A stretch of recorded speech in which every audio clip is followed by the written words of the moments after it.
J'ai acheté la voiture de mes rêves. J'arrive pas à croire que je dis ça et pourtant elle est là. Ceux qui me suivent déjà sur Instagram, vous savez probablement déjà de quelle voiture il s'agit parce que je vous ai donné quelques petits indices. Pour les autres, il s'agirait déjà de me suivre sur Insta pour commencer. Et puis d'ailleurs, tu peux également t'abonner à la chaîne si ce n'est pas encore fait et mettre la cloche des notifications. Si tu te demandes où est-ce qu'on se trouve, on est chez CarsUp. CarsUp qui est le partenaire de cette vidéo. CarsUp, c'est un club de service pour automobiles d'exception. Ici, on se trouve dans l'une de leurs conciergeries. Donc c'est un endroit sécurisé où les propriétaires vont pouvoir garer leur voiture et avoir plein de services associés. Par exemple, ici, toutes tes voitures elles sont mises sous housse. Elles sont également mises en charge pour que tu n'aies jamais de problème de batterie avec ta voiture. Ils peuvent également s'occuper d'entretien, des révisions, du contrôle technique et plein d'autres services associés. Ils t'accompagnent aussi dans l'achat et la revente de ta voiture. Et c'est également un club qui organise des sorties ou des événements entre passionnés pour se retrouver et passer un bon moment. CarsUp aujourd'hui, c'est environ une dizaine de conciergeries comme celle-ci qui existent à travers la France, la Suisse et la Belgique. Il va y avoir de nouvelles ouvertures qui vont avoir lieu notamment en France, par exemple à Nice, à Marseille ou à Bordeaux et également en Angleterre. Et CarsUp, c'est également une application où tu auras tous ces services du bout des doigts. Tu peux directement via cette application commander des services pour ta voiture. Par exemple, si tu veux qu'on aille faire le plein d'essence de ta voiture, l'emmener au contrôle technique ou même faire un lavage, tu as ton responsable de conciergerie qui est accessible directement et tu peux checker tout l'historique de ta voiture avec sa santé, est-ce qu'il faut aller faire la révision, quel kilométrage elle a, etc., etc. Donc si tu cherches une solution pour garer ta voiture dans un espace sécurisé et avoir accès à plein de services qui vont te simplifier la vie avec ta voiture, je te mets le lien du site CarsUp en description. Avant de faire le review de la voiture, petit retour dans le passé. 1997. Si l'eau circule paisiblement sous les ponts de Paris, Lady Di ne peut pas en dire autant. Le Titanic vogue sur l'Atlantique jusqu'à fracasser un iceberg et les entrées en salle. En parlant de fracas, Jacques Chirac dissout l'Assemblée nationale. Et pendant que Jacques cohabite avec Lionel à l'Elysée, Bill cohabite avec Monica dans le bureau ovale. Et puisqu'on parle de performance sportive, les Bleus sont également en pleine préparation de l'une de leurs plus belles aventures. J'ai 6 ans, j'échange mon drac au feu première édition contre un Aquaquack. Vraiment le meilleur move de ma vie. Mais tout ça n'a rien comparé à l'onde de choc qui se prépare et qui va bouleverser toute une partie de la population mondiale. Porsche présente la nouvelle génération de 911, la 996. Les Porschistes, connus pour être des êtres raisonnés et raisonnables, accueillent la nouvelle avec bienveillance. Je sais pas qui vous a dit ça, mais c'est faux. Le propriétaire de 911 classique est à 2 doigts d'un syncope, tandis que le propriétaire de 993, trahi par sa marque préférée, pense à couper tout lien avec elle pour s'acheter une Mégane coupée 16V. Et pourquoi ça? Parce que cette nouvelle génération de 911 est refroidie par eau et non plus par air, et que les feux avant ne sont plus ronds. Et ça, ça passe pas. J'ai dit non. Je vous avais dit que les Porschistes n'étaient pas excessifs, mais alors vraiment pas du tout. Reste que la Porsche 996 touche une nouvelle clientèle et devient la 911 la plus vendue de l'histoire à l'époque. Donc vous l'avez compris, c'est 996, mais c'est pas n'importe laquelle des 996. Alors pourquoi la 996? On sait qu'à 996, elle a un peu une image de voiture mal aimée. Les Porsches vraiment c'est des ayatollahs, ils sont arrêtés jusqu'au 993 parce que c'était refroidi par air. Et après la 996 qui est arrivée avec un refroidissement par eau, ils n'ont pas compris ce qui se passait. Et par contre, je pense que parmi vous, il y en a beaucoup qui ont mon âge et nous de tout ça en fait, on s'en fiche un petit peu. La 996 c'était vraiment la 911 de notre enfance. On a grandi avec cette voiture là et en fait que ce soit refroidi par air ou par eau, on s'en fichait un petit peu. Ce qui comptait c'était la quantité de rêves qu'on avait avec les voitures. Et ceux qui me connaissent, ils savent que j'ai vraiment une passion pour les voitures du début des années 2000. À l'époque, mon père achetait le magazine Sport Auto et je me rappelle, j'allais systématiquement dans le guide d'achat, je tournais les pages et sur chaque page, il y avait que des pépites. Pour moi, c'était vraiment l'âge d'or en termes de sportive et où toutes les voitures avaient un intérêt. Tournais les pages, tu avais Alfa Romeo 8C Competition, tu avais Mercedes SS55 AMG, Ferrari 360 Stradale, les Audi RS4 ou RS6 de l'époque, la BMW M3 E46 CSL, les Porsche 996, 4S, Turbo, JT3. Et puis évidemment au Panthéon, tu avais la Carrera GT, la Ferrari Enzo, la McLaren SLR et la Bugatti Veyron. Enfin vraiment toutes les voitures de cette époque, il n'y avait rien à acheter. Pour moi, c'était vraiment juste le compromis parfait entre puissance et gabarit. À l'époque, les voitures ne faisaient pas des puissances démesurées et celles qui sortaient du lot, elles sortaient vraiment du lot. Par exemple, une Mercedes SL 65 AMG avec 612 chevaux, on dirait vraiment que c'était un dragster, que c'était un truc de malade mental. Aujourd'hui, c'est un peu devenu la norme, mais en même temps, aujourd'hui, les voitures, elles font aussi plus de 2 tonnes et sont également beaucoup plus aseptisées. Donc moi, j'ai vraiment un gros coup de cœur pour les voitures de ces années-là. Dis-moi si c'est pareil pour toi. Et puis il y a un souvenir qui m'a particulièrement marqué, c'était la scène dans 60 secondes chrono qui est pour moi un film culte. Je m'en fiche de ce que tu penses, c'est vraiment un film culte où au début du film, ils vont voler une Porsche 996 3 litres 4. La voiture a un spécial, elle est grise, elle a les feux orange à l'avant, c'est vraiment une toute première version. Mais juste de voir la voiture tourner sur son plateau avec cette réplique culte de c'est pas un outil, ça c'est un putain de pavé. Je pense que tu as la référence. Donc c'est pour ça que j'ai un attachement particulier avec la 996, quelle que soit la version. Même la 3 litres 4, les 3 litres 6, les feux avant, on s'en fiche des feux avant. La Turbo, la 4S, la GT3, la GT3 RS, la GT3 MK1, la GT3 MK2, la GT2. Alors vraiment, je suis un grand fan de toute la 996. Donc maintenant qu'on a beaucoup parlé, je te propose qu'on aille dégousser la voiture pour voir ce qui se trouve en dessous. Ah, j'ai des crampes, frère, à force de pas avoir bougé. Alors, on va voir ceux qui reconnaissent. Déjà, elle est bleue. Ouh, la voiture bleue. Normalement, déjà, juste avec l'avant, il y en a certains qui peuvent reconnaître.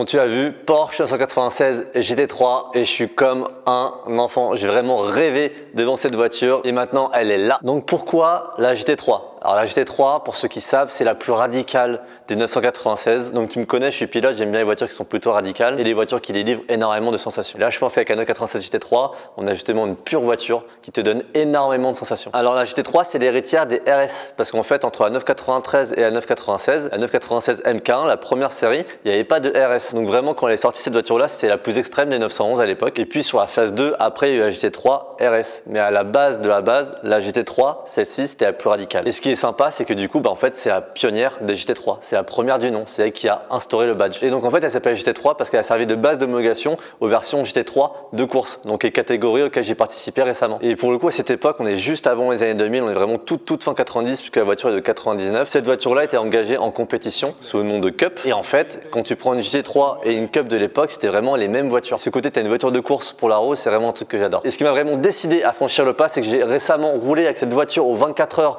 de Daytona Classic. Donc cette voiture dans sa version Cup, j'ai pris un kiff monumental. Le son de la voiture il était fou. Tout est analogique avec la boîte manuelle, pas de traction control, le talon pointe. J'ai vraiment pris un gros plaisir. Et d'ailleurs pour que tu te rendes compte, je te laisse avec un petit extrait.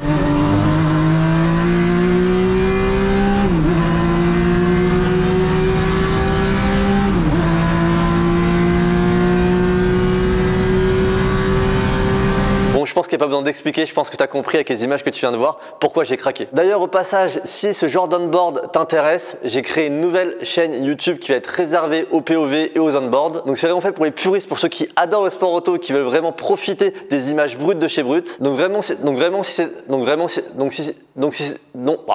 Donc si ce genre d'image très pure avec aucun blabla et juste du son moteur, du pur pilotage t'intéresse, va t'abonner à la nouvelle chaîne. Ce qui me plaît, c'est que c'est vraiment une voiture analogique où tu n'as pas 1 milliard de modes de conduite. Tu rentres dans la voiture, tu tournes la clé, ça démarre et tu es déjà en mode le plus sportif que tu peux avoir. Et sur ces générations-là, tu n'avais pas encore de traction control, tu avais juste l'ABS et la direction assistée. Ce qui fait que c'est une voiture qui est vraiment très pure dans la conduite. Et pour moi, c'est le juste compromis entre sportivité et voiture moderne. Et petite anecdote sur la voiture, c'est la première voiture de route à descendre sous la barre des 8 minutes sur la boucle nord, donc à Nordschleife, avec Walter Röhrl. Prononce-le comme tu veux, au volant, donc qui était une légende du rallye et une légende du Nürburgring, et donc a bouclé le tour en 7 minutes 56. Bon, depuis les chronos ont bien descendu, mais à l'époque c'était vraiment un truc de ouf. Et toujours lié à la performance et à la compétition, le moteur de cette voiture, c'est ce qu'on appelle un moteur Mezger. Mezger, c'était le nom de l'ingénieur qui a développé ce moteur. Donc ce moteur il a été développé à la base pour la Porsche 996 GT1 qui a fait et qui a gagné plusieurs fois, je crois, les 24 heures du Mans. Et d'ailleurs, au passage, on n'en parle pas beaucoup, mais Hans Mezger, il a aussi développé le moteur de la Porsche 77. Il a également développé des moteurs en Formule 1, mais juste le mec est hyper connu parce qu'il a développé ce moteur là qui est en fait iconique, qu'on appelle justement le moteur Mezger et qui est réputé extrêmement fiable et également très performant. Et c'est un moteur que tu retrouves aussi sur les 996 Turbo, que tu retrouves sur les 996 GT2, sur les GT3 première et deuxième génération. Et c'est un moteur qui a également continué son existence un peu après 996. Je crois que ça s'est arrêté au 997 si je dis pas de bêtises. Mais les versions normales on n'était pas équipées. Et c'est vraiment ce qui fait la différence entre ces versions là radicales et les versions un peu plus traditionnelles. Pareil au niveau spécificité, données techniques, il faut savoir que c'est un moteur à carter sec. Tu as un système Variocam, 4 soupapes par cylindre. La voiture ne développe pas une puissance inconsidérée puisque tu as seulement 360 chevaux, mais c'est vraiment une puissance qui est très brute et c'est largement suffisant. 0 à 100 km/h en moins de 5 secondes, 4 secondes 8 exactement, plus de 300 km/h en vitesse de pointe avec 302 km/h, millimètre départ arrêté en 23 secondes 5 et donc j'ai pas dit mais bien évidemment c'est un moteur atmosphérique, donc c'est le Flat 6 Porsche Mezger atmosphérique qui prend jusqu'à 7800 tours minute. À titre de comparaison sur la Carrera de base, c'est un moteur 3 litres 4 300 chevaux, là c'est un moteur 3 litres 6 de 360 chevaux. Donc bref, t'as compris, pour moi c'est vraiment un collector mais puissance 1 milliard. J'adore cette voiture, j'adore tout ce qu'elle représente, j'adore les sensations. En parlant de collector, pour te resituer un petit peu, la dernière 911 Pista a été produite à 1948 exemplaires. La 911 Dakar, elle est produite à 2500 exemplaires. On parle d'édition limitée. Et à l'époque, la 996 GT3 MK1, c'était simplement 1808 exemplaires. Et je peux te dire qu'il y en a beaucoup qui ont dû être éclatés sur circuit, donc je pense qu'il y en a beaucoup moins que ça aujourd'hui encore en circulation. Magie, on est maintenant à l'arrière de la voiture. Et il y a un truc dont je vous ai pas parlé, c'est effectivement sur cette voiture, il y a plein d'éléments, notamment l'aileron. Tu as juste l'impression que c'est des pièces tuning qui ont été posées, qui ont été rajoutées sur la voiture et il n'y a aucune, je trouve, homogénéité. Ça fait vraiment une 996 que tu as tuné, mais en fait, ça, j'aime beaucoup. Il faut savoir que cet aileron n'était pas fabriqué par Porsche, c'était fabriqué par un sous-traitant français qui s'appelle Demoris, qui fabrique toujours des pièces aujourd'hui. Et c'est Demoris qui fournissait toutes ces pièces à Porsche. Pareil, les bas de caisse qui sont pas du tout intégrés à la ligne, en fait, c'est des trucs,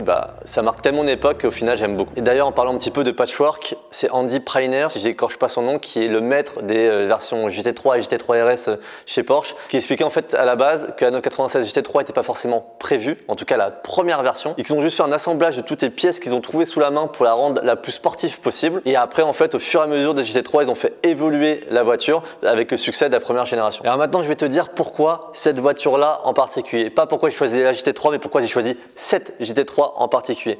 Déjà, il faut savoir qu'à la base, c'était pas du tout ma recherche. À la base, je cherchais vraiment une Porsche 996 4S parce que j'ai une histoire particulière avec la 4S. À l'époque, mon père m'avait emmené sur le mondial de l'automobile, je pense qu'on est en 2002 quand la 4S elle est présentée, et on a accédé au stand Porsche. Je me suis assis en passager dans la voiture, je me rappelle la voiture elle était bleue avec le siège de toit en alcantara noir et je me suis endormi dans la voiture. Et c'est vraiment un gros souvenir pour moi, ce qui fait qu'encore une fois j'ai eu un marqueur affectif avec cette voiture et je voulais absolument dans ma vie une 996 4S. Et finalement au fur et à mesure de mes recherches, je ne trouvais pas la 996 4S parfaite et je suis tombé sur cette 996 GT3. Et pour moi la GT3 c'était un peu inaccessible parce qu'en budget c'était vraiment pas la même chose qu'une 4S. Il faut savoir qu'une 4S peut compter environ aujourd'hui entre 40 et 55 000 € en fonction de l'état, du kilométrage, est-ce que c'est un coupé, est-ce que c'est un cabriolet. Une GT3 maintenant la cote elle s'est vraiment envolée et maintenant on est davantage aux alentours de 70, 75, 80 voire même 100 000 € pour les modèles les moins kilométrés avec les bonnes options. Donc il y avait vraiment un gap énorme et en fait je suis tombé sur ce modèle qui était en annonce et en fait je me suis dit si tu ne l'achètes pas maintenant tu ne pourras plus le faire plus tard. Et c'est des voitures qui sont très difficiles à trouver et qui sont très difficiles à acheter parce que c'est des voitures qui ont beaucoup connu la piste, ce qui est pas grave s'il y a eu un gros entretien, mais le truc c'est qu'à un moment donné ces voitures là elles valaient plus très cher, c'est à dire qu'à partir de 35 000 € tu peux en avoir. Donc il y en a vraiment qui ont beaucoup limé le circuit, qui ont été fracassés dans tous les sens et qui ont été réparés à peu près. Donc une voiture de circuit étape elle soit bien réparée, c'est pas un souci, c'est sa vie. Et par contre il y a également beaucoup de merguez qui sont sur le marché et c'est compliqué de trouver une belle voiture. Et pour complexifier la recherche, je voulais absolument pas d'une voiture grise, ni d'une MK2 d'ailleurs. Je voulais absolument une MK1 et tout sauf gris parce que la plupart des voitures elles ont été vendues en gris et je voulais une autre couleur. Les premiers propriétaires de cette voiture pouvaient soit choisir l'option Club Sport, soit l'option Touring. L'option Club Sport c'était vraiment aller au bout de l'esprit d'AGT3. Donc tu avais des baquets en tissu inifugé, tu avais un extincteur, tu avais un demi-arceau à l'intérieur de la voiture. Et la version Touring, tu avais des sièges sport, donc c'était pas des baquets, c'était vraiment des sièges que tu peux avoir dans les versions standard optionnelles. En option, tu pouvais également choisir les baquets, mais pas en version inifugée comme sur la Club Sport, mais en version cuir. Et quoi qu'il arrive, tu n'avais pas d'arceau à l'intérieur de la voiture. Mais finalement, 23 ans plus tard, il y a énormément de propriétaires qui ont ensuite modifier leur Touring pour les passer en Club Sport parce qu'en fait pour aller vraiment au bout de l'esprit puriste et pistard. Donc il y a énormément de propriétaires qui ont mis des baquets et qui ont également mis un arceau en seconde monte. C'est le cas de cette voiture là qui était une Touring d'origine et qui a été passée en Club Sport ensuite. Et la particularité c'est que j'ai vraiment les baquets en tissu unifugé de la Club Sport. Particularité sur celle-là et je vous ferai écouter, elle a aussi une demi-ligne Dansk, ce qui fait un bruit un peu plus sympa et vraiment le bruit est hallucinant sur la voiture. Et également Porsche ils ont fait un truc qui est super sympa qui est le PCCM+. Donc en fait c'est la technologie des modules de navigation modernes chez Porsche avec le CarPlay, etc. Toute interface vraiment moderne que tu peux adapter dans des véhicules classiques comme celle-là. Ce qui fait que j'ai un module officiel Porsche avec l'Apple CarPlay dans une voiture de 99. Et ça pour le coup c'est vraiment génial. Également à l'intérieur de la voiture tu as le pack carbone, donc que ce soit sur le tableau de bord et également sur la console centrale. Donc ça c'est assez sympa. Et il y a un ancien propriétaire qui a passé les jantes de gris comme elles étaient à l'origine en noir. À l'époque tu pouvais pas avoir les jantes noires, mais je pense que je vais pas laisser comme ça. Dites-moi ce que vous en pensez des jantes noires, mais moi je suis pas hyper fan. Et alors pour l'anecdote, encore une, la livraison de cette voiture a été exceptionnelle puisqu'elle a été faite directement sur circuit du Castellet. J'étais en essai avec mon équipe Armada Racing. Si tu ne me suis pas encore sur Armada Racing sur Instagram, vas-y c'est le moment de faire. Donc la première fois que j'ai roulé la voiture, j'étais en combinaison normale. Je te mets un petit extrait, regarde ça. Bon les gars, je suis peut-être en train de faire une connerie qui n'en est pas une là finalement. Eh coucou toi, elle est belle cette voiture ou pas? Elle est très belle. Ah elle est très belle. Je suis peut-être en train de faire une bêtise là les gars. On est au Castellet, je suis en combinaison. Livraison directement sur circuit. Il y a des petites 996 GT3 derrière. Peut-être une bêtise, peut-être une bêtise. Qu'est-ce que tu fais, Romain? Ah rien, je signe des trucs que je ne devrais pas signer.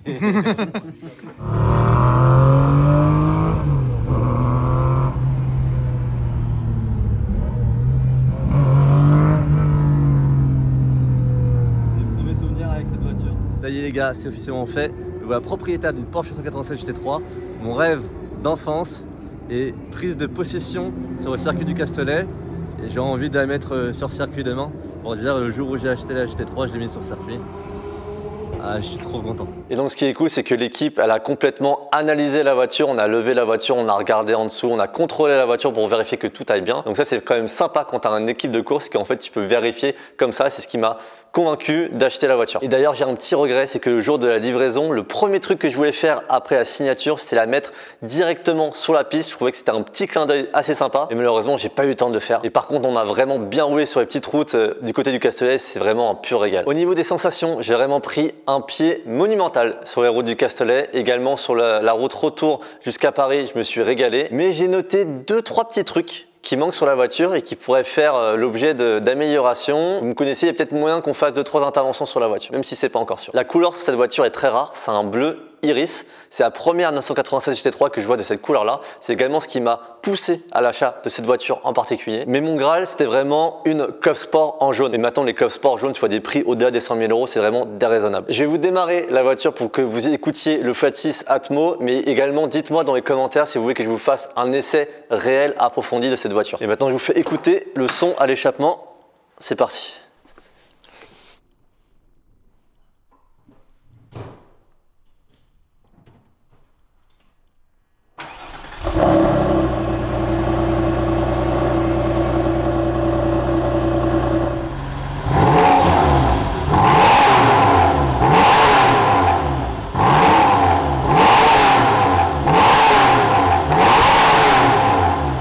Dis-moi en commentaire si tu avais le choix de cette voiture. Merci à Cars Up d'avoir été partenaire de cette vidéo. Si tu es intéressé, tu as le lien en description. Abonne-toi à cette chaîne, abonne-toi à la nouvelle chaîne réservée à l'onboard et au POV. Moi, je te dis à bientôt pour une prochaine vidéo. Ciao!